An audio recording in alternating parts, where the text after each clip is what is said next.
لا إله إلا الله لا إله إلا الله توحید-سنت.com إلا الله لا إله إلا اس ویب سائٹ پر ملاحظہ فرمائیے ممتاز علماء کرام کی تقاریر، درس قرآن و حدیث، اسلامی کتب کا وسیع ذخیرہ، فرق باطلہ سے مناظرے اور بہت کچھ۔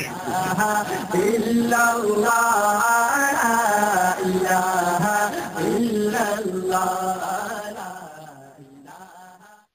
وأزواجه وذرياته وبارك وسلم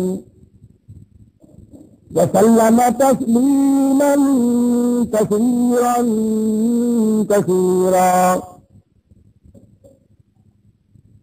أما بعد فأعوذ بالله السميع العليم من الشيطان الرجيم. بسم الله الرحمن الرحيم.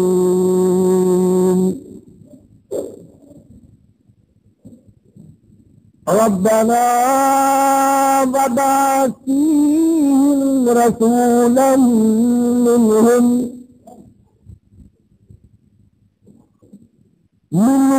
يتلو عليهم آياتك ويعلمهم الكتاب والحكمة ويزكيهم إنك أنت العزيز الحكيم.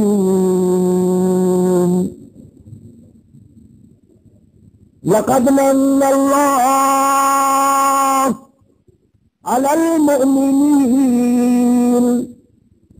إذ بعث فيهم رسولا من أنفسهم يتلو عليهم آياته ويعلمهم الكتاب والحكمة ويزكيهم وإن كانوا من قبل لفي ضلال مبين.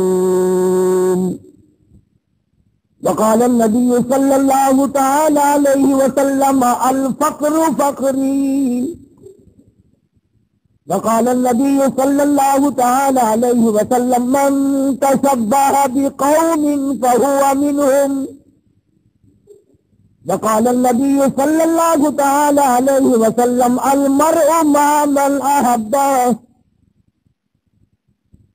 وقال النبي صلى الله تعالى عليه وسلم إن الله لا ينظر إلى صوركم ولا إلى أعمالكم ولكن ينظر إلى قلوبكم ونياتكم.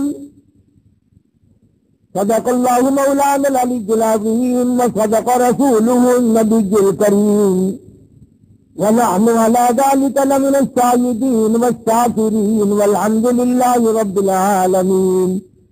اللهم صل على محمد وعلى آل محمد كما صليت على إبراهيم وعلى آل إبراهيم إنك حميد مجيد.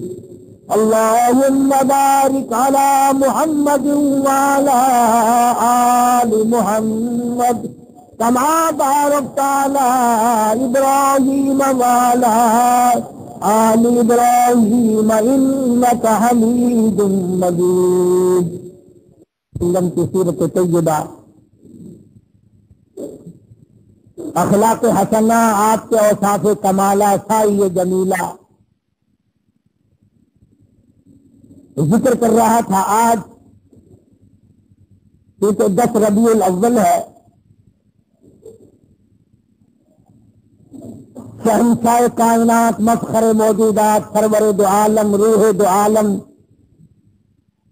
سید دو عالم، جان دو عالم حضرت محمد الرسول اللہ صلی اللہ تعالی علیہ وسلم کی تشریف آوری ولادت باسعادت کے بارے میں کچھ ذکر کرنے کا ارادہ ہے.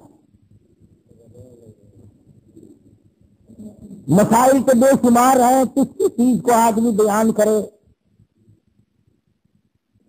آپ کی تشریف آوری سے پہلے زمانے کی جہالت و ضلالت کو بیان کروں۔ دنیا تاریکی کے گڑھے میں پھنس کر غرق ہو گئی تھی۔ کسی کے کھیت میں ایک اونٹنی چلی گئی، جانور ہے چلا گیا کھیت میں، اس کے تھن کاٹ دیے۔ اس پر جو جنگ ہوئی حضور کریم صلی اللہ علیہ وسلم سے پہلے عرب کے خاندان میں 63 برس جنگ لگی رہی۔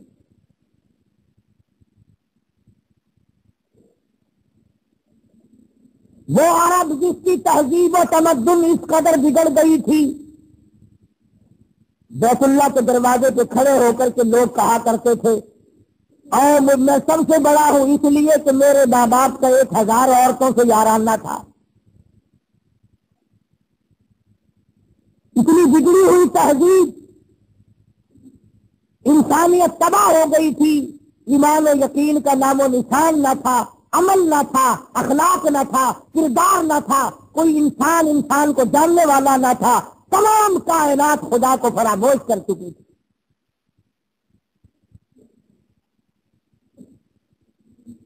اس قدر جہالت نے ڈیرے ڈالے کہ لوگ اپنی بچیوں کو زندہ گڑگور کیا کرتے تھے۔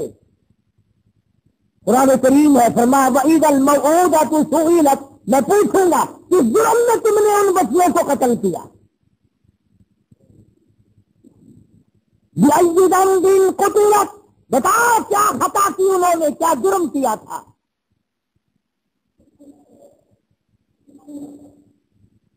مگر اس آنے والے نے آ کر ایسے حالات پیدا کیے، اسی کو کہتا ہے کہ خود نہ تھے جو راہ پر اوروں کے ہادی بن گئے، خود نہ تھے جو راہ پر اوروں کے ہادی بن گئے، کیا نظر تھی جس نے مردوں کو مسیحا کر دیا ہے۔ دست گریباں ہونے والے لوگ، ایک دوسرے کو قتل کر دینے والے لوگ، دشمنیوں کی طوفان میں رہنے والے لوگ ایک دوسرے کی عزت اور آبرو کے نگہبان بن گئے۔ رحمت دو عالم صلی اللہ علیہ وسلم نے ایسا پیغام دیا ان کو آ کر، دنیا ساری کی ساری چمک اٹھی، دمک اٹھی، ایک میدان میں آ گئی۔ اور بد نصیب ہے وہ لوگ جن کے گھروں سے جہالت آج تک نہ گئی۔ کتنے بدبخت ہیں وہ لوگ جو جن کے گھروں سے رسمیں آج تک نہ نکلی۔ وہی رواج، وہی رسم، وہی طریقہ کار، بلکہ اس میں اضافہ ہو رہا ہے۔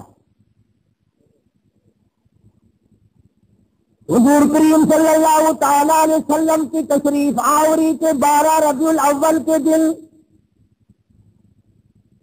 جناب ابو بکر صدیق رضی اللہ تعالیٰ عنہ کی زندگی میں خلافت میں 2 مرتبہ 12 ربیع الاول آیا، جلوس نہیں، جشن نہیں۔ فاروق اعظم رضی اللہ تعالیٰ عنہ کی خلافت کے دور میں 12 مرتبہ 12 ربیع الاول کی تاریخ آئی، مدینے کی گلیوں میں کوئی جلوس نہیں۔ حضرت عثمان بن نورین رضی اللہ تعالیٰ عنہ کی خلافت کے دور میں 12 سال تک 12 دفعہ ربیع الاول آیا، مدینے کی گلیوں میں کوئی جشن جلوس نہیں۔ حضرت علی رضی اللہ تعالیٰ عنہ کی خلافت کے دور میں 5 مرتبہ 12 ربیع الاول آیا، کوئی دور نہیں، کوئی جلوس نہیں، کوئی جشن نہیں۔ سیدنا امیر معاویہ رضی اللہ تعالیٰ عنہ کی خلافت کے دور میں 12 ربیع الاول 19 مرتبہ آیا، مگر کوئی جلوس نہیں۔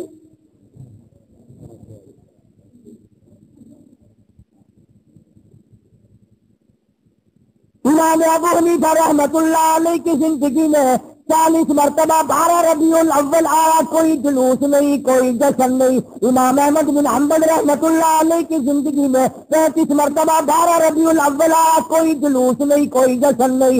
امام شافعی رحمت اللہ علیہ کی زندگی میں 47 مرتبہ 12 ربیع الاول آیا، کوئی جلوس نہیں۔ علامہ ابن تیمیہ کی زندگی میں 35 مرتبہ 12 ربیع الاول آیا، کوئی جلسہ جلوس نہیں۔ علامہ سید عبد القادر جیلانی پیران پیر رحمت اللہ علیہ کی زندگی میں 41 مرتبہ 12 ربیع الاول آیا، کوئی جلسہ جلوس نہیں۔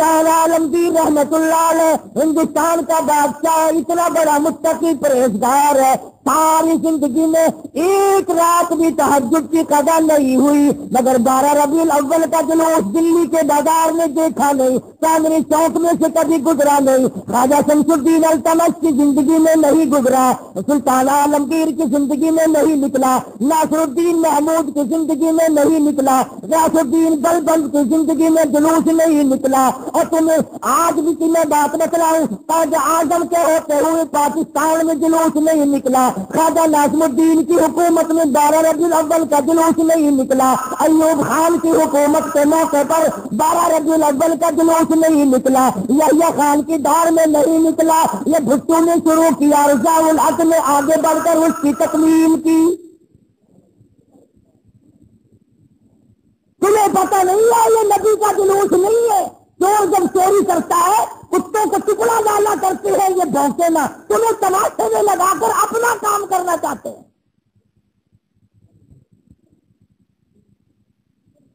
تم جتنے ایمانداری سے مسجد میں بیٹھے ہو، خانے خدا میں بیٹھے ہو، قبلہ رخ منہ کیے بیٹھے ہو، باوضو بیٹھے ہو، ایمانداری اور جلوس نبی کا اور گانے کنجریوں کے،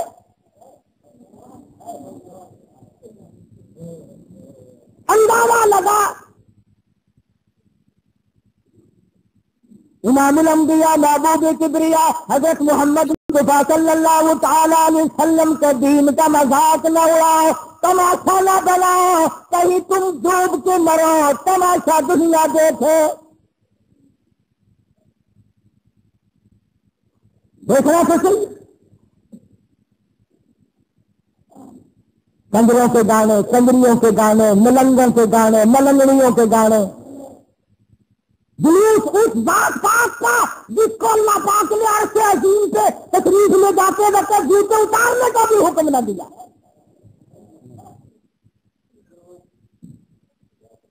اس نبی کا جلوس، تم درود پاک پڑھو، تم قرآن پاک کی تلاوت کرو، تم اللہ اللہ کرتے چلو، تم استغفار کرتے چلو، اصل میں تم جان کے نہیں کرتے، اگر تم یہ کرو گے تو پھر یہ ملنے چلنے تمہارے قریب آئیں گے کیسے؟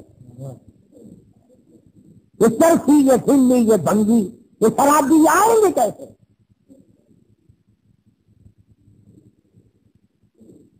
نت نئے پروگرام ہے، نت نئی دنیا ہے۔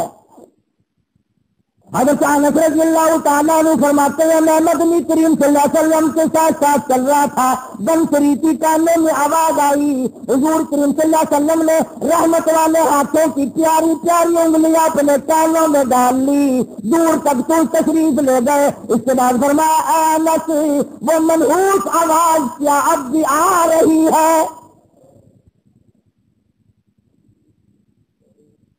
حضرت انس کہتے ہیں کہ 3 مرتبہ حضور کریم صلی اللہ علیہ وسلم نے مجھ سے پوچھا، یعنی انگلی نکال کر یوں چھڑ کے بھی تو نہیں دیکھا کہ آ رہی ہے کہ نہیں۔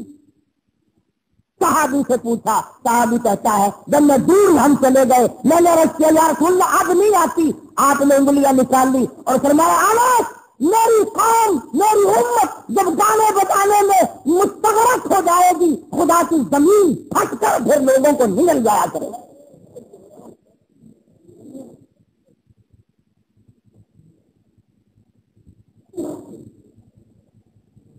مجھے بڑا زور لگا ہوا ہے، چندے ہو رہے ہیں، مولویوں نے لاؤڈ اسپیکر کھولے ہوئے ہیں، 1 روپیہ دو انشاءاللہ جنت ملے گی، 1 روپے کے بدلے میں جنت ملے گی، اور کمڑے 1 روپیے لال تو 40 جتی بھی نہیں کر کے دینا تو جنت دینا تو ایڈی کرتی گنڈا کا پا دیکھو کی آٹے کا کی ہے لکڑ کا کی ہے تو جنت ایڈی کرتی۔ مولوی صاحب جب جاؤ گے تو پتہ چلے گا جنت کی قیمت دا، تجھے کیا معلوم ہے جنت کتنی قیمتی ہے؟ جا بلال سے پوچھ کے آج اس کا چمڑا ادھیڑ دیا گیا۔ احمد بن حنبل نے 2 برس تک اس اللہ کے قرآن کی وجہ سے درے کھائے، پوچھ کے آج جنت کی کیا قیمت ہے۔ ابو حنیفہ کا جنازہ جیل سے نکلا، پوچھ کے آج جنت کی کیا قیمت ہے۔ علامہ ابن تیمیہ کے کوڑے پڑے،